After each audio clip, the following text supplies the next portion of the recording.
Nagkaroon na nga sana mga idol ang Golden State Warriors ng napakalaking pagkakataong manalo sa kanilang game laban sa New York Knicks nang maaga sila ditong makalamang sa 21 points. Pero sa kasamaang palad, nasayang pa rin naman nila ito matapos silang mag-choke sa kabila ng pagkakaroon ng napakalaking kalamangan.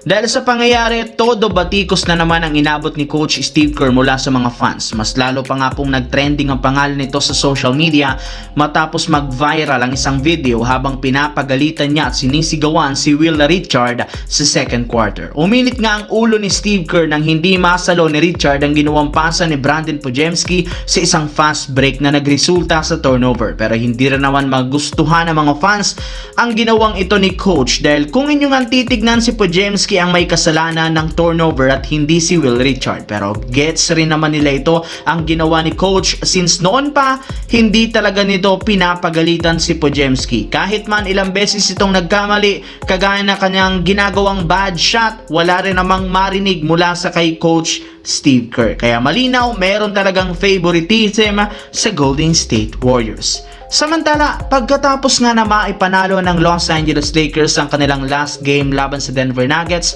masusubukan muli ang kanilang lakas sa magiging bakbakan kontra sa Houston Rockets. Mabuti na lang base sa pinakahuling inilabas na balita, malinis na rin naman ang inilabas na injury report ng Lakers. Hindi na rin naman dito kasama si Maxi Kleber at makakabalik na rin naman next game. Wala rin namang iniindang injury ngayon si LeBron James, kaya makukumpleto muli ang kanilang lineup kontra si Houston. Ibig sabihin magkakaroon na naman sila ng tsansang ipagpatuloy ang nabuong bagong game plan na naging epektibo rin naman sa pagkakaroon nila ng 5-game win streak.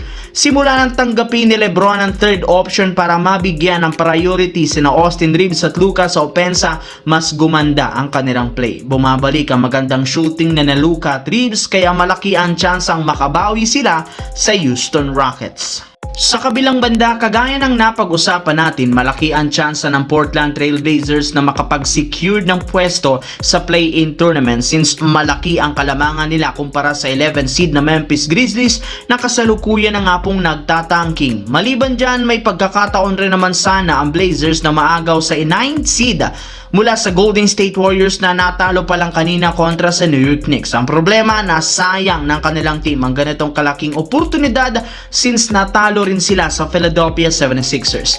Nasa Blazers nga sana ang lahat ng advantage sa hindi dito paglalaro ni Tyrese Maxey, Joel Embiid at Kelly Oubre Jr. pero hindi pa rin naman talaga kinayang talunin ang undermanned na lineup ng Sixers.